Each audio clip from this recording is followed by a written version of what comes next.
When I first saw Captain America Civil War, I liked it. I didn't think it was fantastic, but I enjoyed it. I got to see Black Panther on the big screen for the first time, and I got to spend a few hours in a cool theater on a hot day.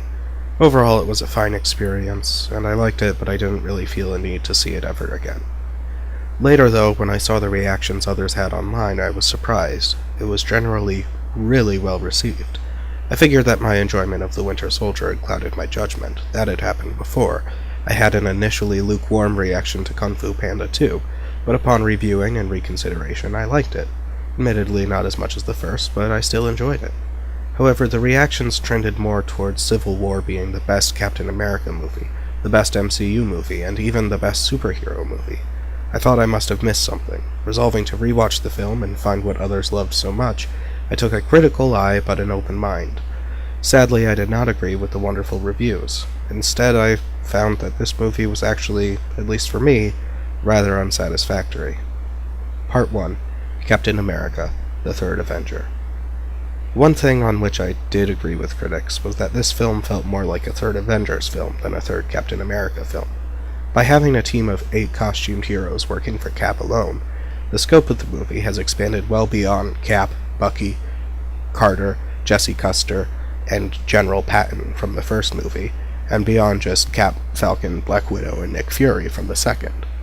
Add in the other costumed heroes, all of whom get some screen time, most of whom are attempted to give a character arc with a few exceptions, and you've got an Avengers movie. By the way, I'm not counting the Howling Commandos as actual main characters. They were there to deflect any criticisms of racism by virtue of adding an African American and a Korean American to the cast. And hey, if you want to diversify your World War II comic book movie, how about using Golden Age comic book characters Waku and Jimmy Woo? But the movie spends a lot of time on Tony, who hadn't even been in a Captain America film until this one. By all means, focusing on Tony and Steve makes sense for this movie, but it only makes it more like an Avengers movie. Falcon and Bucky, sure, those are Captain America characters, but this is a movie about the Avengers. I want to make it clear that this being an Avengers movie is not an inherent flaw. This is just one annoying categorization that made me judge this movie more harshly.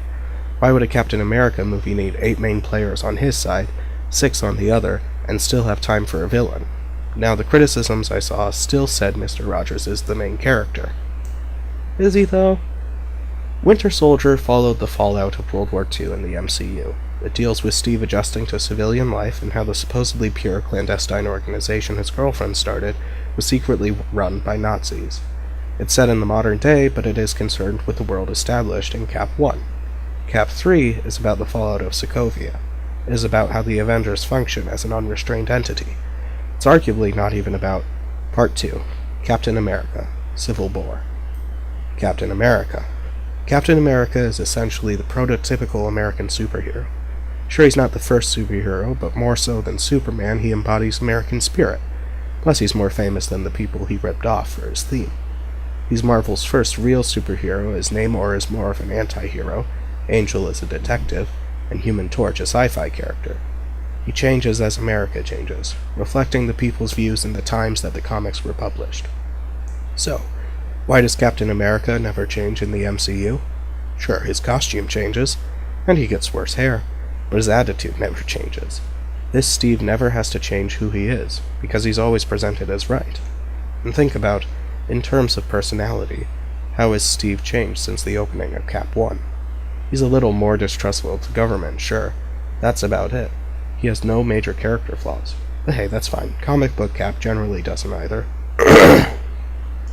Interesting stories are told about internal struggles that good people face when confronted with uncomfortable realities. But Cap never struggles, internally or otherwise. The 2 biggest conflicts that Steve faces in the MCU are SHIELD/Hydra and the Sokovia Accords. In both cases, Steve is immediately on the side of good, as presented by the movie. Quick note, obviously he's on the side of good in The Winter Soldier. More on Civil War later.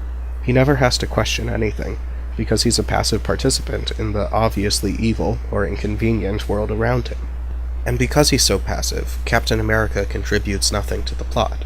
Okay, save physical aspects and the one scene where he beats Iron Man, does he do anything that wouldn't have happened without him? Crossbones, the arrest of Bucky, the freeing of Bucky, the finding of Bucky, going to the freezer, Black Panther catching Zemo.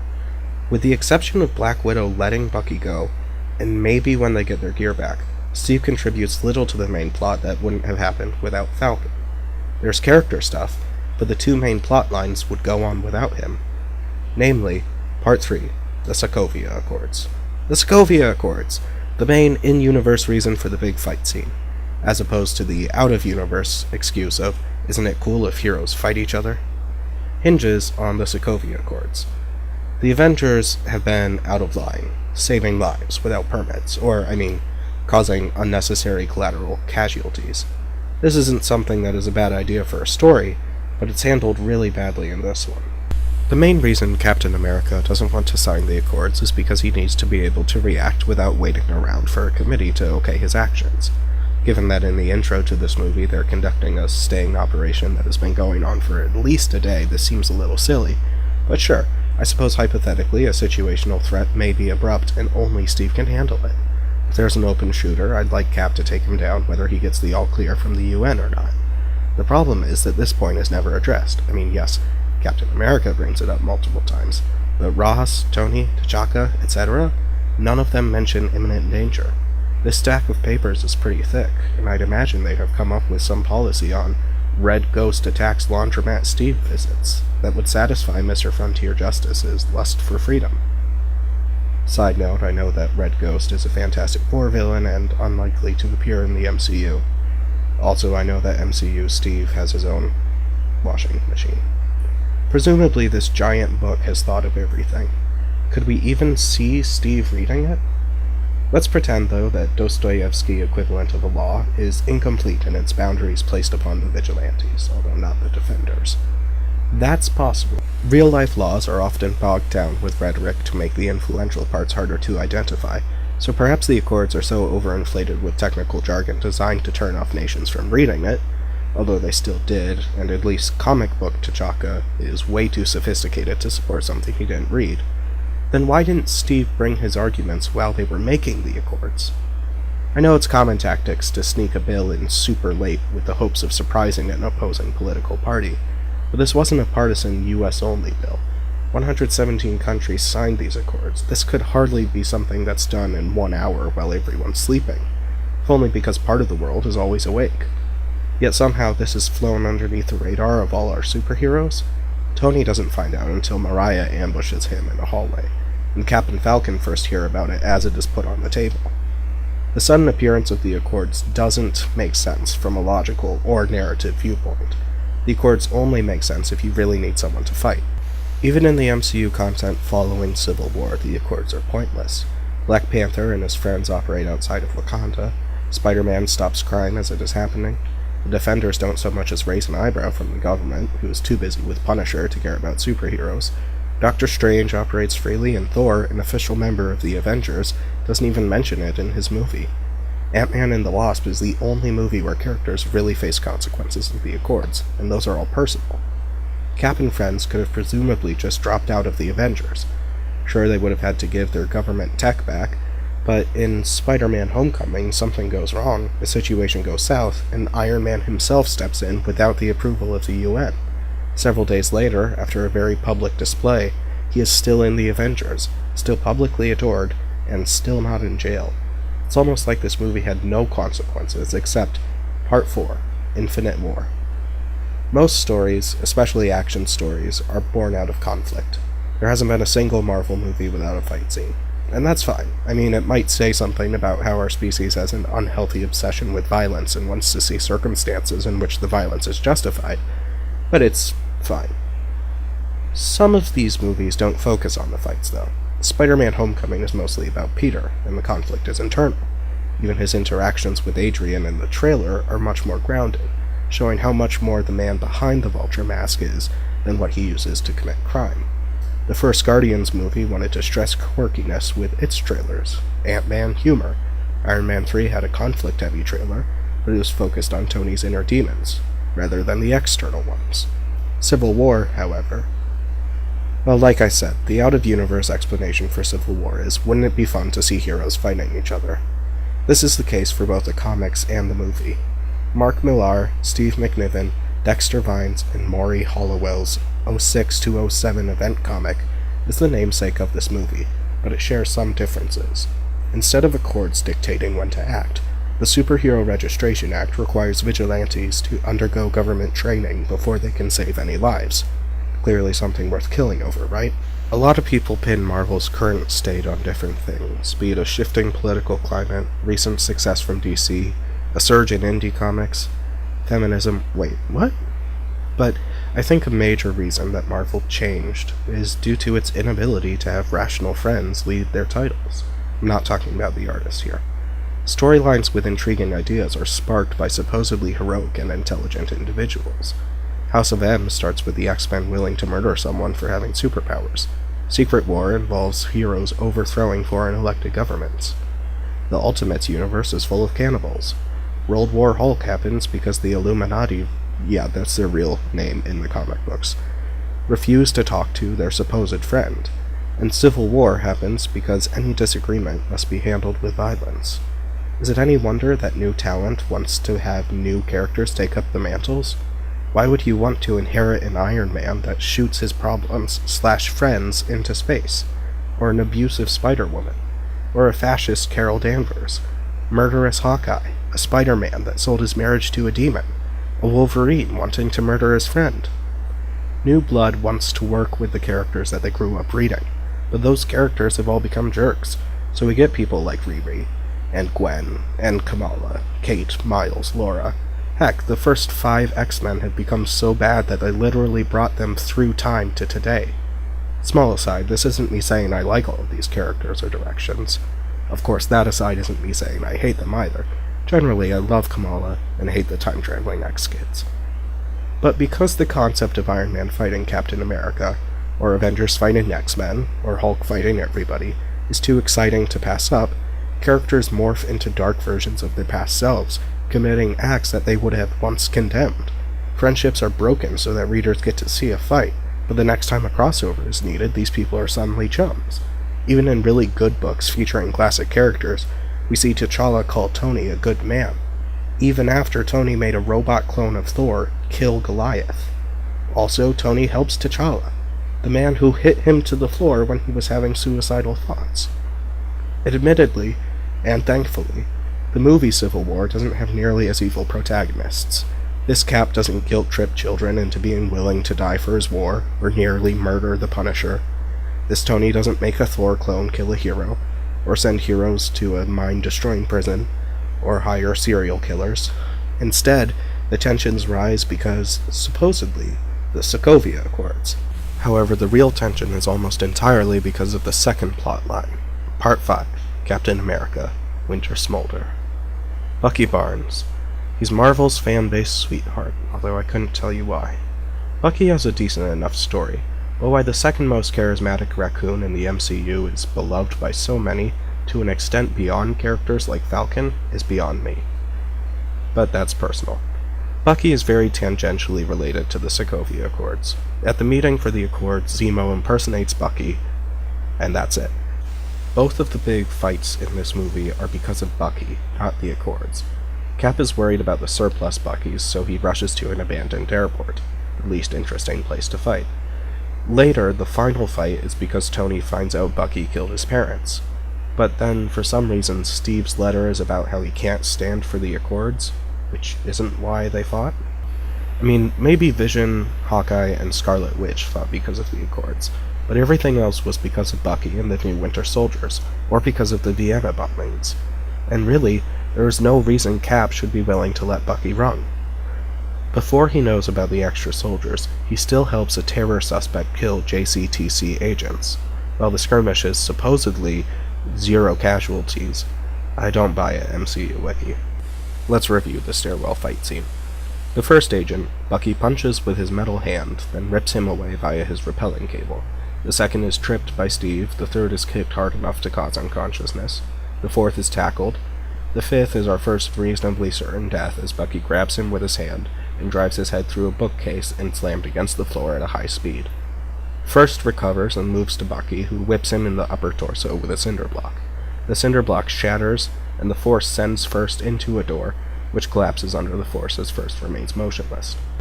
Sixth is punched in the head by Bucky's metal hand with a punch that shattered a door that the soldiers were unable to penetrate. Sixth's head ricochets off from a cement wall. Seventh and eighth get off easy by having said door land on them. Ninth gets flipped, lucky guy. 10th and 11th are shove-kicked down the stairs, and 12th is slammed into a wall, rendered inert.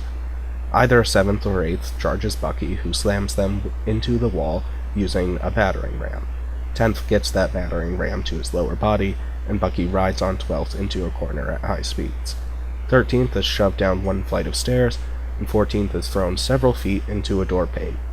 15th is punched, 16th has his face thrown through thick glass, 11th is thrown off a railing, grabbed by Steve, who chastises Bucky for not confirming this kill, and is slammed into a wall.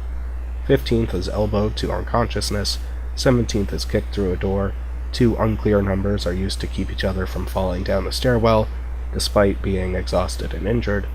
19th has his head slammed into the wall, deeply cratering the concrete 2 times. 20th is punched, unclear number is slammed with Cap's shield, which is going with enough force to embed itself in the wall.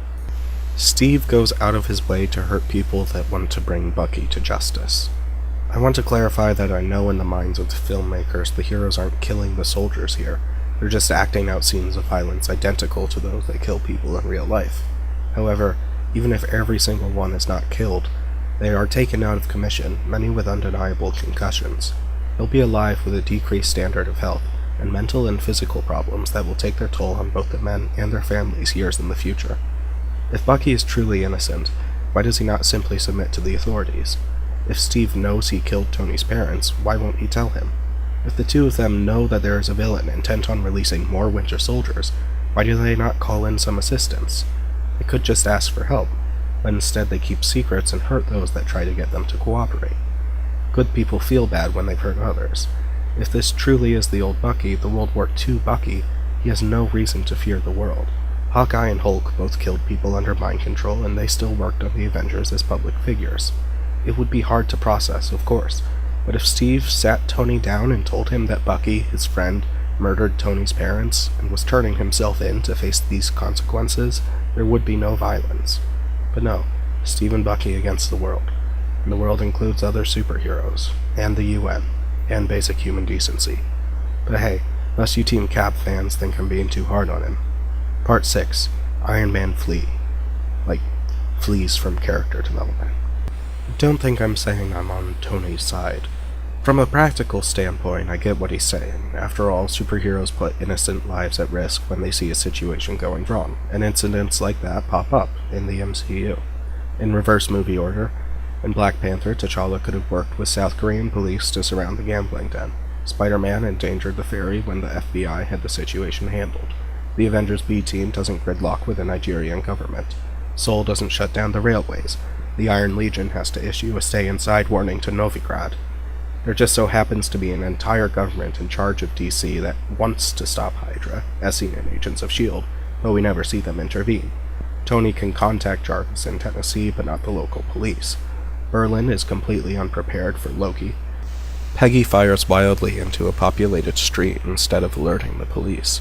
And Tony has to fight 2 American fighter jets because he doesn't tell them that he's in the suit. All of these are great reasons that the Avengers should check in with local and global governments. However, the board brings up New York, Washington, and Sokovia as the examples that the Avengers are out of control. The first of these 2 locations would be attacked regardless of the existence of the Avengers. In both New York and Washington, the death counts would have been much higher without the intervention of the Avengers. And Sokovia? Well, that's the fault of Iron Man. Honestly, it goes like this, in my opinion.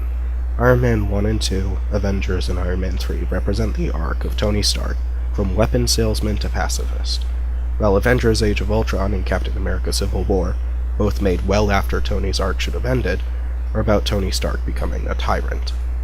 Iron Man is a great movie, but it doesn't really work as a standalone. Tony Stark is a war profiteer, but when his weapons are used against him, he sees first-hand destruction that they cause. He resigns to become his own warrior, still happy to kill terrorists, but doing so discriminately. In Iron Man 2, he sees his technology again fall into the hands of foreign enemies backed by American businessmen. All of a sudden, Tony is expanding his Iron Man brand to his friends. In Avengers, we start with Iron Man creating clean energy for New York City. Throughout this movie, Iron Man fights for people, be it in Berlin or New York. Ultimately, he's willing to give his life to save the city of New York from nuclear destruction. This near-death experience leaves him with post-traumatic stress disorder. In Iron Man 3, his past awfulness comes back to haunt him, but worse, his actions as Iron Man's architect are shown to be deadly as well. This time, the corruption of his technology, as well as his narrow-minded obsession with preparing an Iron Man army, is dissolved by his decision to work on helping people, including himself. He destroys all of his Iron Man suits, and we have the perfect ending to Tony's journey. For all its problems, I did feel like Iron Man 3 set up the opportunity for Tony Stark to step down and let James Rhodes be the main armored Avenger. Unfortunately, we then see Tony in Avengers Age of Ultron. First word we hear is out of Tony in an Iron Man suit. Oh well, maybe he works as an emergency rescue service.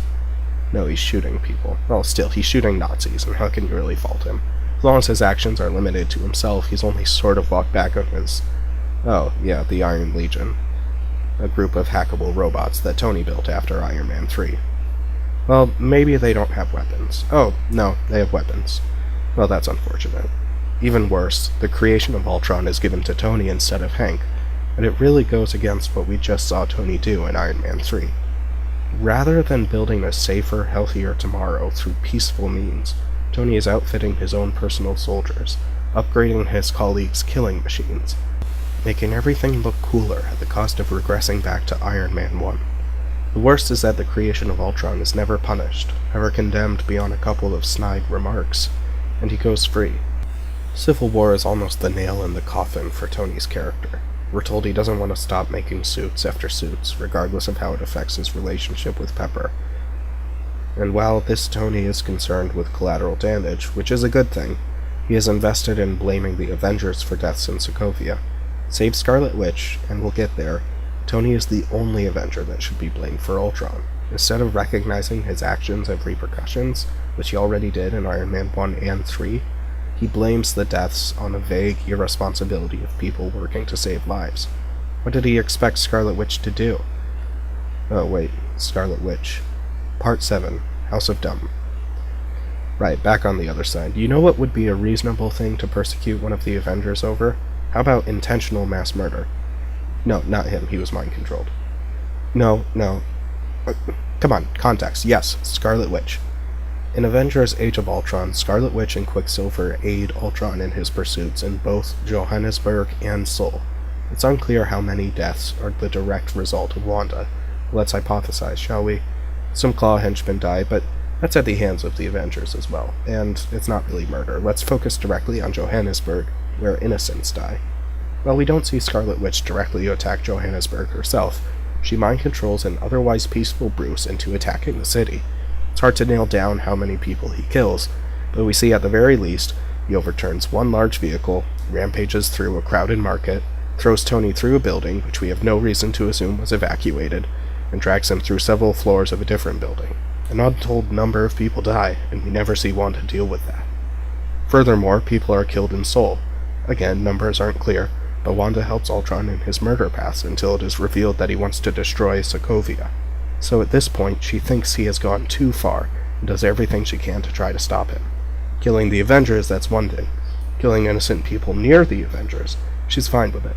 But destroying the world through Sokovia? Now she's angry.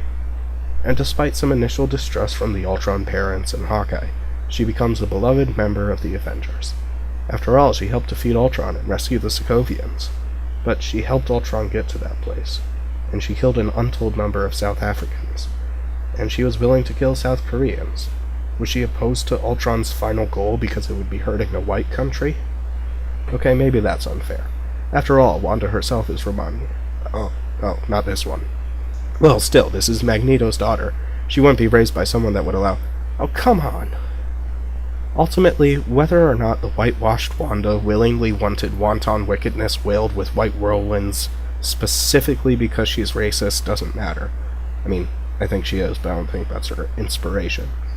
But it doesn't matter in the story, because like all Marvel media, racism isn't as talked about as anti-mutant/superhero discrimination.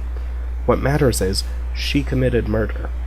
Make no mistake, Wanda Maximoff is directly responsible for the deaths caused by the Hulk in Iron Man's fight in Johannesburg. Bruce was nowhere close to hulking out, and he was aimed directly at the populated city. Any collateral damage caused by Iron Man was a direct result of Hulk being enraged, and as we saw, Joe Berg's military were ill-equipped to fight the Hulk. This is all Wanda's fault. So why do I bring this up?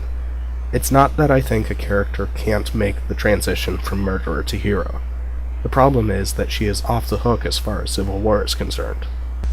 All tensions were dissipated after Ultron was defeated in Avengers 2.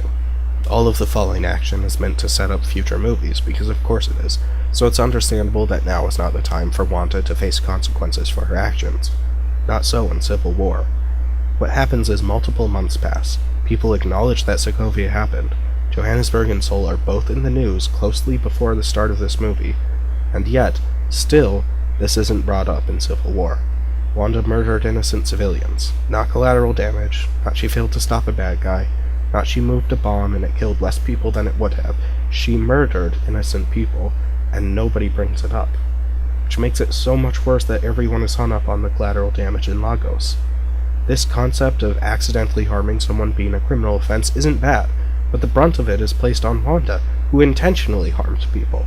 She's confined to the Avengers building, she's argued about, she's put in a straitjacket, all because she accidentally hurt people. When Steve gets on his "she's a kid, this is internment" high horse, no one brings up her murders. It's not even like they can pretend Age of Ultron didn't happen, because it drives the main villain. Part 8. The Death Play of Dr. Zemo. Helmet, not a Baron, not a Nazi Zemo, is the main villain in Captain America Civil War, complete without a purple mask. His motivation is simple enough. He wants revenge for the death of his family. Nothing new, a dead woman to motivate a man. Still, people love Zemo. I've seen people claim he was the best MCU villain, because he had such great competition in Phase 1 and 2. People loved him, citing his fantastic yet simplistic planning skills, his strong conviction, and some even saw him as not truly a villain. So I'm going to talk about Zemo's plan. First, I'm going to recount it without commentary. With the end goal of destroying the Avengers, Zemo browses through the S.H.I.E.L.D. Hydra files released by Black Widow in Winter Soldier. He decrypts what he can, but needs more data about Winter Soldier's mission on December 16, 1991. It's thought by Bucky that Zemo is interested in the 5 new Winter Soldiers, while he's actually interested in the information about the assassination. Zemo sought out former Hydra agent Vasily Karpov. He crashed into his car, and when Karpov opened the door, Zemo overpowered him and tortured him. Using a sledgehammer, he locates the secret code book for Winter Soldier. As Karpov refuses to give Zemo the information he wants after a minute and a half of torture, Zemo resorts to bloodier methods and leaves Karpov to die. Needing Bucky for the information, Zemo plants a bomb in a news van, blowing up a section of the Vienna International Center, initially killing 12 people and injuring many more. Zemo is seen on camera wearing a Bucky Barnes disguise, prompting both the JCTC and Black Panther to head to Bucharest to capture Bucky. After a short fight, War Machine brings in Bucky to Berlin, where all the members of the Avengers, save Vision and Wanda, are located. Zemo, having killed and assumed the position of recently called-for psychiatrist Theo Broussard, infiltrates the JCTC. An EMP that he, or a subordinate, it isn't clear, planted at a Berlin power station goes off while he is pretending to interrogate Bucky normally. With the cameras killed, he activates Bucky's brainwashing to get the information he needs. He then flees. Zemo boards a plane to Siberia. Upon landing and seeing that the Avengers split up and fought each other, he calls the hotel he stayed at, ordering room service once again, with the intention of Theo Broussard's corpse being found. Thus the authorities get confirmation that the man pretending to be the therapist is responsible for the breakout. At the Hydra base in Siberia, Zemo assassinates the multiple Winter Soldiers and reveals to Steve and Tony the footage of Bucky assassinating Howard and Maria. As the 3 of them fight, Zemo flees the compound to commit suicide, but is stopped by T'Challa. He's arrested, but certain that his plan was successful. There's a lot to unpack here. So for starters, Zemo had about a year to work on this. His family died in May 6, 2015, and Zemo first interrogates Karpov on June 19, 2016. So 410 days go by. That's about a year and a month and a half. Now in this time, he decides that he wants to destroy the Avengers, but not kill them. He decides he will accomplish this by proving that Bucky killed Howard and Maria Stark. Now at the start of the film, Zemo seems to know that Bucky killed Howard and Maria, and it makes some sense since the Starks died December 16th, 1991. Presumably there was a file in the data dumped by Natasha Romanoff to indicate that the Winter Soldier had a mission on that day, but Zemo admits it was hard to decrypt the data as it took experience and patience. He decrypts enough to find Karpov, even out of millions of pages, and assuming that this millions is hyperbole, he is able to find a wanted Hydra agent by himself, not only faster than the US government, but with much less time, as he would presumably not have started until, at the very earliest, May 7th, 2015. So he can't get anything out of Karpov. What does he do? He bombs the Vienna International Center. One of the world's most secure places doesn't check the news vans that park right next to them. Even T'Chaka himself would have brought Dora Milaje, but instead only T'Challa notices something is wrong, and by then it's too late. But still, his plan was to get the world to look for Bucky, which was successful.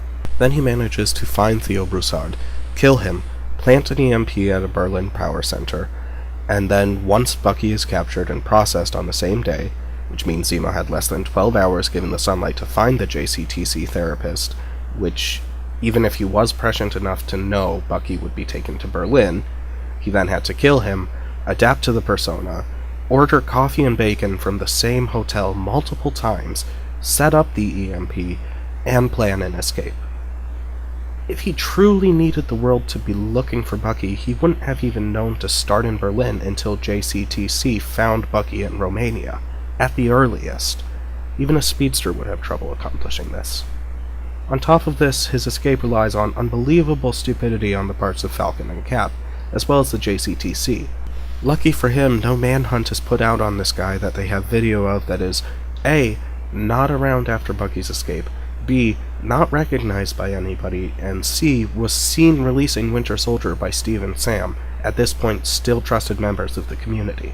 Luckily for Helmut, everybody is incompetent in this movie, so Step 3 is actually pretty smooth. I recognize that the 3 punchy men showing up was a happy coincidence for Zemo, and I have no problems with this. Instead, let's talk about the morality of Zemo's plan. Is he truly a sympathetic character? Helmut is hurt by the death of his family, but he doesn't want to kill the Avengers he deems responsible. He wants to destroy them. But he doesn't mind killing people anyways. Hydra agent, whatever, he deserved it. But 12 people in the Vienna bombing? Theo Broussard? At least 5 people in Berlin, and 5 Winter Soldiers, which, okay, they deserved it. But those minimum 19 innocent people who had families of their own that Zemo just chalked up as acceptable losses makes him nothing more than a villain. His plight is immaterial to his massacres. Part 9. Marvel's Agents Carter. Well, that got kind of intense. Let's lighten things up with some feminist theory, shall we? You know how Steve is smitten with Peggy's skill, strength, intelligence, and empathy, and Peggy is smitten with Steve's heart, bravery, selflessness, and sacrifice? Well, how about that Sharon Carter? Steve's gotta like how she, lies to him about being a S.H.I.E.L.D. agent. Let me make it clear that Sharon herself does have character. In both movies she appears in, she defies her superiors to do what she believes is right, even if it means risking her job/life. She even gets to develop her character a bit when she's giving a speech, which was written to embolden Steve in the movie, but she says that she wants to make it on her own power, and she won't move for evil, even if the world is against her. But Steve sees her only in times of crisis, and doesn't even see her doing good in her first movie. The problem is that every lead character in an MCU movie needs a heterosexual love interest, specifically a woman since, as of yet, only Wasp has led a movie. Thor 3 and The Winter Soldier both subvert this a little bit by not having the characters explicitly say that they're interested in one another, and the trope's not necessarily a bad thing, with Gamora and Star-Lord being my favorite couple in these movies, actually telling good stories for both characters. But it gets shoved in where stories aren't concluded with the 2 romantic characters even acknowledging each other's journeys, if the woman even gets a journey. Doctor Strange and the Incredible Hulk are 2 prime examples. Do you need to know what happened to Betty, or crap, Christine? No, you don't. These characters are included not as characters of their own. Even if they are, but to market every hero as a young, straight, and virile man. No more obvious is this than with Steve and Sharon. Aforementioned, relatively romanceless Winter Soldier was filled with so much passion between Steve and Bucky as well as Steve and Sam. Speculative fiction almost exploded on these ships, with the all-white one, unsurprisingly, getting the most attention online. And Disney can't have that, so we have to bring back Sharon. And that wouldn't be a bad thing, since this movie needs more women, but she's here practically as a prize. Any goodwill Winter Soldier got with a genuinely touching Peggy scene is overwritten by Steve settling for her younger niece. Don't worry, Steve. The love interest you were set up with is old. The love interests actually built in the Winter Soldier are men? Well, hold on. No, they already used her on Hulk. No, she's too competent. Oh, yeah, perfect. And the conversation is, okay, nothing amazing, but the eulogy is fine, and her competency within the JCTC is nice. Like I said, she's a good character. But what the man her recently deceased aunt had continually carried a torch for needs her to break the law for him, she is all too happy to help. And gosh, the worst of the worst. The kiss. Pay attention, fanfic writers. This guy right here, him, Steve, if he was gay, would he do this, huh? Even though most of them contested he was bi, but whatever. The scene is awful. Wrong time, wrong place. They didn't even wait until the ground over Peggy's grave grew grass. New boyfriend and ex-boyfriend watching and smiling like frat boys. That was... late? Late? Did you owe her that because she helped you twice? Or did she owe you that because... no reason, really? She helps him without regard for herself, and it almost would be sweet, like she's doing it because her dear elderly aunt loved him. But no, that's thrown out the window when it's revealed she's happy to smooch. I've seen Nando V movies theories about Sharon being a spy/agent for Zemo, and yes, if this was true, it would answer the problem with both Zemo's luck, though not his speed, and with why Sharon is interested in Steve. The problem is that, even if that were the case, it isn't stated in the movie. Ever. At all. And even if you subscribe to that theory, what young girls see when they watch this movie is that Agent 13 is willing to risk her job for a kiss from Steve. Yay! Don't take this as me being bitter about a ship sinking, before I'm accused of that. I think Agent Carter, the TV show, is a perfect example of a white, straight feminist show, but with its overwhelmingly white cast, lack of address to racial issues in the 1940s, its token black character, the erasure of Peggy and Gabe Jones' romance from the comics, getting its fans to call it revolutionary when there have been female-led TV shows, including in the superhero genres, with women of color for years, and gay baiting. I don't need to see a young Peggy reunite with Steve. That's not what I'm after. I also don't need to see Bucky and Steve get together. Bucky's a murderer, and at any given time their relationship is unhealthy. And I don't need to see Sam and Steve, regardless of how I feel about it. And, you know, heterosexual men need to have loving friendships portrayed as just friendships, and that's great. I just wish that we'd either get a good romance or none at all. You know what? I've been pretty negative. Why don't I talk about some of the things that really work in this movie? Part 10. Reintroducing the sensational Black Panther. Man, is it great to see Black Panther on screen. I mean, it's not my favorite screen version of Black Panther. That goes to EMH. But he's really sophisticated and high-tech. His superpowers are well demonstrated, even if his vibranium isn't in this movie.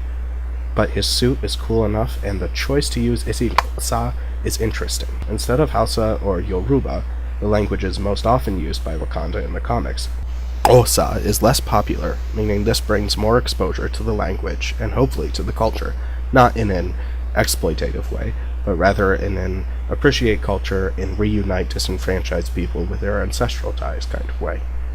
And that's that. That's all I have to say about Black Panther. Nope, let's move on. Let's go to Spider-Man. Come on. Oh, why? Fine. What the heck, T'Challa? I was on board, willing to give every pass. It was almost like they could do no wrong, but they had to go and throw in this. Why, T'Challa? You're a gentleman. Even if you would be, interested in watching them fight, why would you say out loud to your lesbian subordinate and an almost complete stranger that you would derive pleasure from seeing them fight each other? This left such a bad taste in my mouth. Were you hoping to get Io to instigate the Nation Beneath Our Feet storyline without introducing Aneka? Which, by the way, they still haven't? I mean, I know it's one line, but it was completely unneeded and just really bugged me. Just go to the next section. Just go. Part 11. Spider-Man. Coming Home. Well, at least Spider-Man is pretty good. I mean, I've had enough Peter Parkers personally, and would have liked the MCU to either go with Miles Morales or Miguel O'Hara, but Holland has almost everything working for him. Charm, nerdiness, intelligence, bravery, angst, earnestness. And I know she's not the most popular choice, but I also really like Marissa Tomei in the role of Aunt May, even though she's criminally underused in both this and Homecoming. The original Spider-Man costume looks cheap and homemade, while the advanced suit looks refined and fancy, and the special effects are great. The action is appropriately acrobatic, while still showcasing Peter's strength and inventiveness. Unfortunate, then, is how Peter entered the movie. Right when we were missing all of the key gripes for Iron Man from the Civil War comics. He's not profiting, not hiring murderers, not imprisoning his friends in a mind-destroying realm. Comic Tony clones his ally without his consent, and uses said clone to kill one of his former allies. The only moral high ground he has over Cap in the comics is that Cap is happy to use child soldiers and Tony refuses to. At least Tony wouldn't stoop so low to put kids into his personal vendetta, willing to have them die for his choice. And then this movie happened. Tony knows he needs to stop Steve and recapture Bucky, and he automatically assumes there will be a fight because of course there will be. He says he knows a guy, and that guy is 15 years old. It's just sad and, admittedly, in line with Tony falling back into his liberal warmonger Age of Ultron phase. I mean, he says he doesn't know how old he is, and it's possible he really didn't know Peter was a kid until he went to his apartment, but still, he should have gone for Daredevil or someone. Part 12. Unnecessary Avengers. I realize I don't have as much to say about these ancillary characters, so I might as well just go through them all relatively quickly. Part 12A. The redeemable AntMan. Scott spends most of his movie going back and forth between staying out of trouble to be with his daughter or getting into trouble to support or protect his daughter. In this movie, in which his relationship with Cassie, the only thing that makes Scott interesting, isn't even mentioned, he dons the suit once again not to save the world, but to help some heroes he is familiar with fight other heroes. Also, using the Giant Man reveal was a bit of a jerk move. Let Ant-Man and the Wasp do that first. If you need a big shocking distraction to get away, which you don't, have him grow something that moves like a spider. Or, let Scott keep his character development and leave him out of the movie. How about Quake? She's available, right? Part 12. B. Black Widow. More secrets. Honestly, I've never been a big fan of Black Widow, but she spends most of the movie trying to stop Cap only to turn on her heel when she realizes he means business. Oh, she's a double agent, Tony. All the time.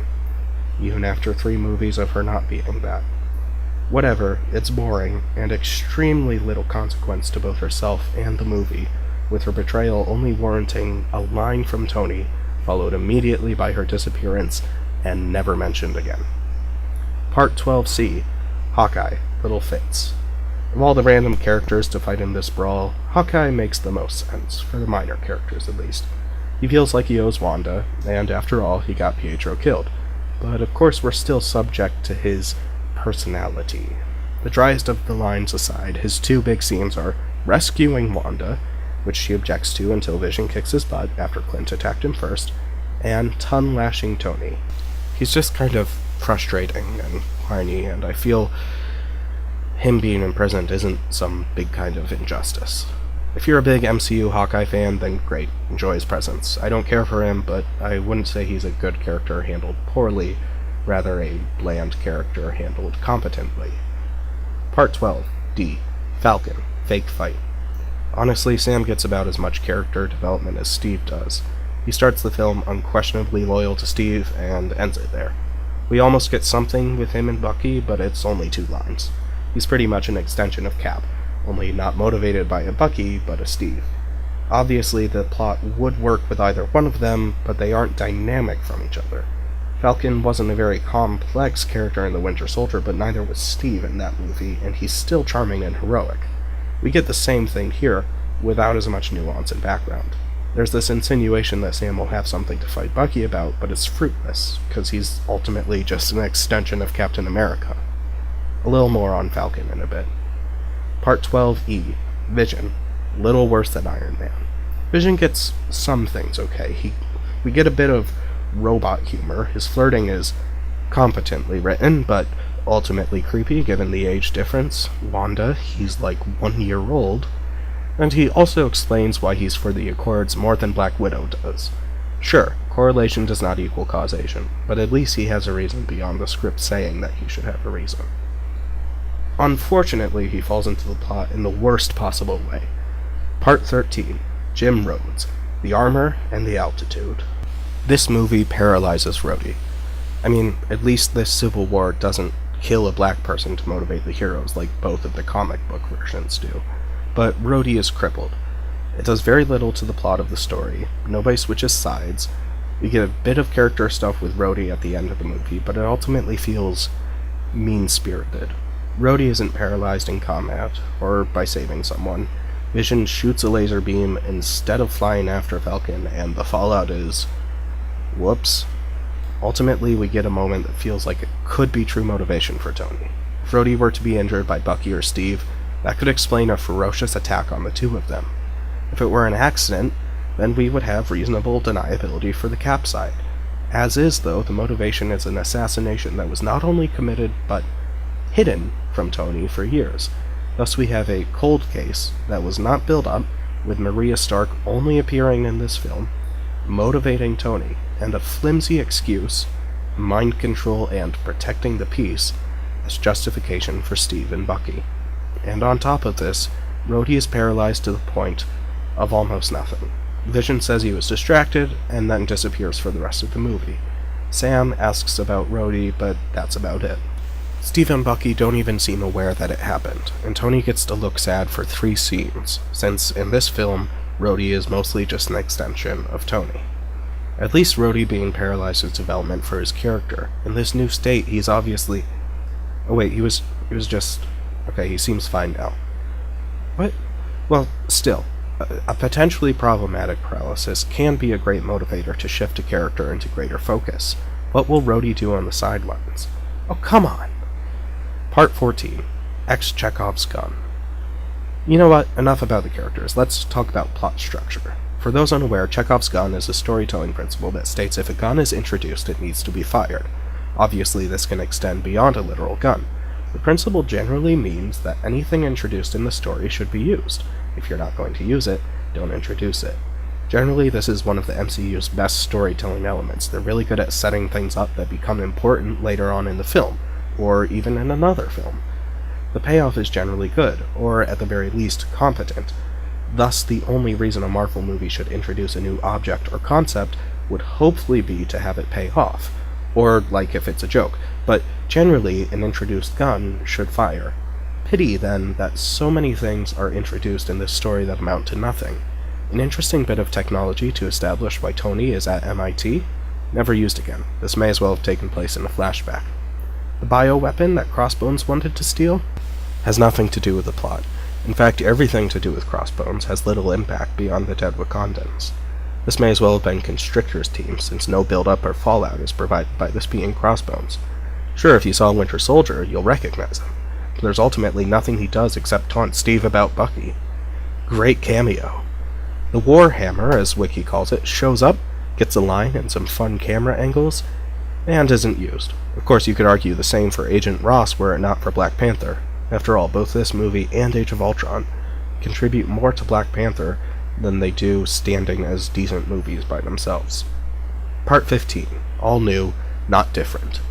You know what else Age of Ultron and this movie do better than any other movie in the MCU?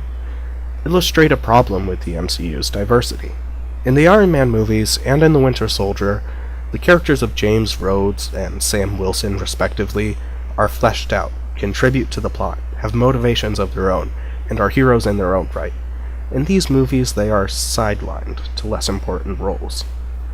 This problem comes about as Marvel wants diverse films, but doesn't have any of its major players be anything but white men, and occasionally 2 white women. With the exception of T'Challa, and arguably Nick Fury in the first Avengers movie, but probably not, all of the lead characters are white. This is also ignoring the fact that until AntMan, all major characters of color were black, and until Spider-Man, all major black characters were men.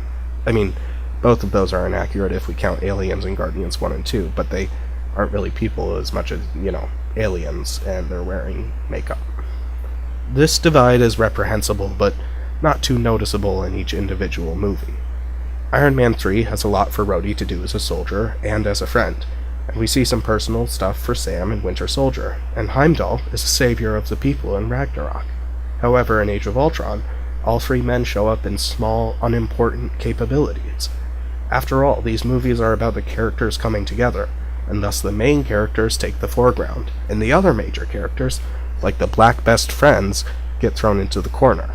This is specifically noticeable in what is supposed to be a sequel to Winter Soldier, but instead focuses more on Tony than on Sam. Part 16. Avengers, Obsolete Vision. Let's wrap things up. I'm starting to lose steam, and I don't want to devolve into petty nitpick. Instead, I want to talk about the major problem that this movie has with regards to the entire MCU. Not the regressive characterization, not the ignorance of previous guilt, and not even the inconsistent motivations. The main gripe I have is that none of this mattered. This can be a problem for multiple MCU movies. Iron Man 3, Thor 2, Incredible Hulk, and Avengers 1 are all relatively unimportant to the scope that the rest of the movies that follow them. But this movie feels like it's the worst. I'm now going to get into the movies in the Marvel Cinematic Universe that followed this film, so spoilers for every Marvel movie. The main point of this film is to show that the Avengers are split. We see that it should be difficult to fight crime as it happens, legally. Rhodey is paralyzed but resolute in his decision. Vision has alienated himself from both groups. Wakanda is harboring a war criminal, and the world might be coming for them. Most of the Avengers are on the lam, and prohibited from fighting crime or returning home to their families. Here's what actually happens. In Spider-Man Homecoming, Peter is rewarded for taking the Vulture into his own hands rather than alerting the authorities. In Black Panther, there is no consequence to Bucky being deprogrammed in Wakanda. In Infinity War, a movie directed by the same brothers, we see that Steve, Nat, and Sam are still fighting injustices, unsupervised and internationally, while Clint has returned to retirement and Scott went back to his old life. Vision is shown to be close to both sides of the Avengers. Rhodes can walk again, which I know isn't the same thing as being able-bodied, but it's not even referenced, and he regrets signing the Sokovia Accords. And of course, the Avengers are all reunited to fight against Thanos together. One complaint about the graphic novel for Civil War is that the pro-registration side is supposedly vindicated in the universe, despite all of the evil acts committed by its proponents. And yet here, the opposite is true. The side of the conflict that harbors two mass murderers, two terrible fathers, kills multiple government agents, operates unsupervised, and invades countries is shown to be smart and right, while Rhodey, the individual perhaps most stalwart in his defense of the Accords, is remorseful for his position. No explanation, no pathos, just, whoops, I chose the wrong side. Any subtlety that the movie's debate could have is spat upon by this choice. Not only did it not matter, there was only ever one right side. If a group of superpowers wants to enter another country to kill a bad guy, and civilians get hurt in the way, whatever, don't step on their freedom. And if you want accountability, you're either an ignorant child, a heartless robot, a whining loser, or will eventually be proven wrong. Enjoy the movie, kids. But, you know what? What does it matter, right? It's a superhero movie. We're watching these for fun. We're not here for great art or intriguing concepts that will challenge our existing worldviews. But the thing is, people watch these movies. A lot of people watch these movies. And I think that both in terms of teaching children what our wise choice is, representing the world as it actually is, and helping adults even see that not every action that seems good will have a positive outcome, are things that should be taken on by something that's marketed to all ages.